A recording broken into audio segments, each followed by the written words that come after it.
मेरा आपसे आग्रह और आपके माध्यम सरकार से आग्रह है कि यहाँ बाहर बाबा साहब अम्बेडकर की मूर्ति लगी हुई थी एक, वो करोड़ों लोगों की आस्था से जुड़ा विषय है और आप विश्वास करो इतना गुस्सा है उसको लेके, मेरी आपके माध्यम से मैं हाथ जोड़ता नहीं हूं, लेकिन मैं हाथ जोड़ के आपसे आग्रह कर रहा हूं कि प्रधानमंत्री जी सरकार से हमारी आग्रह कि वो अम्बेडकरवादियों के सम्मान का ध्यान रखते हुए, उनके जो है दिल की पीड़ा को समझते हुए दर्द का ध्यान रखते हुए उस मूर्ति को पुनः स्थापित करा दीजिए। अगर इसमें कोई राजनीतिक कारण अलग बात है, लेकिन मैं कंक्लूड कर रहा हूं, मगर मैं आपसे कहना चाहता हूं इसमें बहुत गुस्सा है। जिस दिन अम्बेडकरवादी गुस्सा हो जाएगा वो फिर इस सरकार को जो 24 में आ गई है वो आने वाले चुनाव में ऐसा सबक सिखाएगा कि दोबारा पलट के नहीं देख पाओगे। तो मैं आपका धन्यवाद करता हूं और मुझे विश्वास है कि सरकार मेरी बातों पर गौर करेगी और गरीबों के बारे में सरकार सोचेगी।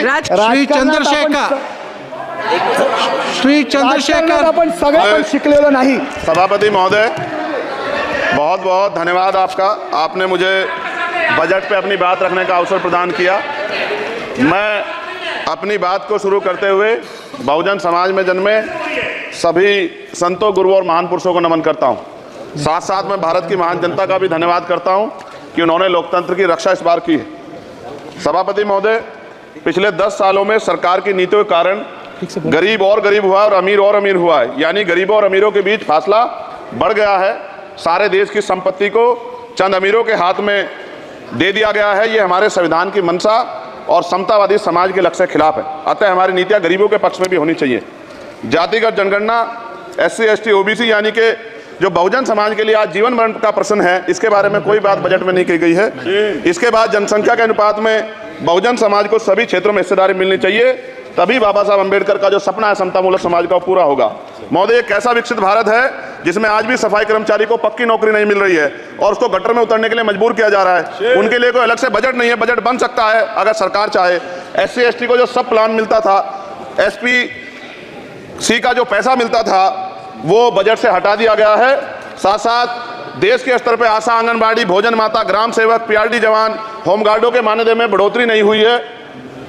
ऐसा कुछ भी नहीं दिख रहा है कि उनके जीवन में खुशहाली आ जाए। इनका मानदेय बढ़ना चाहिए। विधवा, वृद्धा, विकलांग पेंशन प्रत्येक महीने 500 रुपए से बढ़ाकर 5000 रुपए की जानी चाहिए, क्योंकि महंगाई बढ़ रही है। देश में प्रधानमंत्री जन कल्याण योजना के तहत SC ST OBC और मुस्लिम को कितने घर दिए गए, इसका कोई आंकड़ा सरकार के पास नहीं है। देश में इसी तरह SC ST OBC के लिए कितने परिवारों को शौचालय की व्यवस्था कराई गई। आज भी सिद्धार्थनगर जैसे जिले और तमाम जिले जो हैं वहाँ शौचालय की व्यवस्था नहीं है। इस पर ध्यान देना चाहिए। देश भर में SC ST OBC के जो रिक्त पद पड़े हुए हैं, बैकलॉग भरना चाहिए। सरकार ने कुछ नहीं कहा। ये कैसी विश्व की 5वीं अर्थव्यवस्था है जिसमें आज भी SC ST पर अत्याचार हो रहा है, महिलाओं के साथ रेप हत्या हो रही है। NCRB का डाटा पढ़ेंगे तो खून के आंसू रोने पड़ेंगे। युवा बेरोजगार है, सड़कों पे 80 करोड़ लोगों को 5 किलो राशन में जीवन यापन करना पड़ रहा है। जो बजट SC ST को मिलता है, मेरे दाएं तरफ जो साथी बैठे उनको बुरा लगेगा, कर्नाटक में 14,732 करोड़ रुपए इन्होंने दूसरी योजना में लगा दिए और मध्य प्रदेश में आपने 95 करोड़ रुपए जो है दूसरे बजट में लगा दिए। हमारा जो मिलता है उसको तो मत छीनो भाई। MSP की लीगल गारंटी कोई बात नहीं हुई है। किसानों को जो 6,000 रुपए मिलते हैं उसको बढ़ा के 12,000 रुपए करना चाहिए और फसल बीमा जो है उसका सारा प्रीमियम सरकार भरे, किसानों पे बोझ ना लगे। रिजर्वेशन प्रमोशन में लागू नहीं किया गया, पुरानी पेंशन को बहाल नहीं किया गया, इस पर चर्चा नहीं हुई। देश में मनरेगा समय न्यूनतम मजदूरी की दर 700 रुपए होनी चाहिए। समान काम समान वेतन पॉलिसी लागू होनी चाहिए। जो रसोई की चिंता करते हुए 500 रुपए प्रति सिलेंडर से ज्यादा के दाम नहीं होने चाहिए, जो महिलाओं को राहत मिल सके। बिजली के दामों में भी कमी होनी चाहिए। बेरोजगार युवाओं को 5,000 रुपए भत्ता मिलना चाहिए, जो बेरोजगार युवा जो है अपनी पढ़ाई या अपना खर्चा उठा सके। मैं अपने क्षेत्र के विषय में महोदय आपसे कहना चाहता हूं कि पश्चिम यूपी में नगीना में एक एम्स बनना चाहिए, एक IIT बननी चाहिए, एक IIM बनना चाहिए। नगीना लोकसभा में उद्योग धंधे लगने चाहिए। नगीना की कताई मिल जो है उसको पुनः शुरू कराना चाहिए। RRTC जो योजना है सरकार की, उसको मेरठ से आगे बढ़ाकर मुजफ्फरनगर, सहारनपुर से नजीबाबाद नगीना होते हुए उसको नगीना तक ले जाना चाहिए। साथ साथ नजीबाबाद से मुंबई के लिए एक ट्रेन चलनी चाहिए और नगीना, श्योरा, किरतपुर में रेलवे के ओवरब्रिज बनने चाहिए।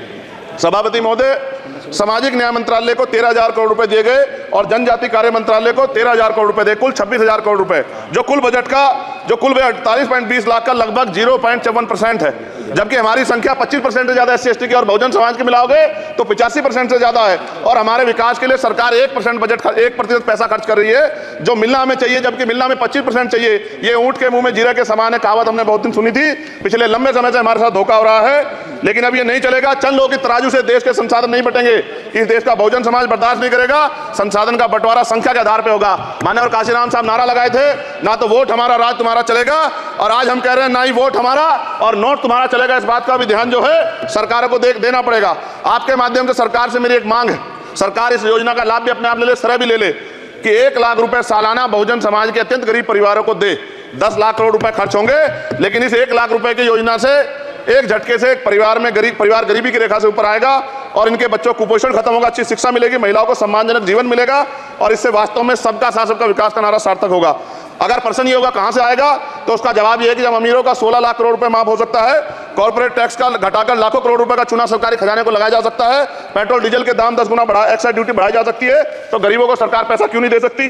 महोदय, समय आ गया है, अब निजी क्षेत्रों में आरक्षण की व्यवस्था होनी चाहिए। SC ST OBC को निजी क्षेत्रों में आरक्षण मिलना चाहिए। और मेरी आपसे ये भी मांग है, क्योंकि अब समय की मांग है और देश तेजी से आगे बढ़ रहा है, तो मैं कहूंगा कि सरकार का जो सबका साथ सबका विकास का नारा लगभग वो असत्य महसूस होता है, क्योंकि अल्पसंख्यकों में मुसलमानों, जैनों, सिखों, बुद्धिस्टों के लिए कुछ दिख नहीं रहा, उनकी कल्याण कोई योजना नहीं है। मदरसों को जो बजट मिलता था वो कम कर दिया गया है। आर्थिक तंगी से लोग मर रहे हैं, इंटर्नशिप की बात हुई है, परमानेंट रोजगार नहीं है। और दिल्ली में क्या हुआ बच्चों के साथ कल? उनकी सुरक्षा की जिम्मेदारी क्या है? वो आए तो बनने थे IAS IPS और बन के गए, लाशें बन के गए, यहाँ से कोई ध्यान नहीं दे रहा है, किसी की नजर नहीं है। साथ साथ मैं आपसे ये भी आग्रह करूंगा कि हम ग्रामीण क्षेत्रों से आए लोग देश से बड़ा प्रेम करते हैं और हम ये महसूस करते हैं कि सरकारें हमें सुनेंगी, सरकारें हमारे बारे में सोचेंगी, लेकिन ऐसा महसूस हो जाता है आज़ादी के 75 साल बाद, और जिसको अमृतकाल कहा जा रहा है, आज भी SC ST OBC के लोगों पर अत्याचार हो रहा है। अभी 2 दिन पहले गोली से उड़ा दिया गया गाजियाबाद में और राजस्थान में गर्दन काट दी गई। ये घटनाएं देख के डर लगता है, घर से निकलते हुए भी कि आने घर वापस लौटेंगे नहीं लौटेंगे।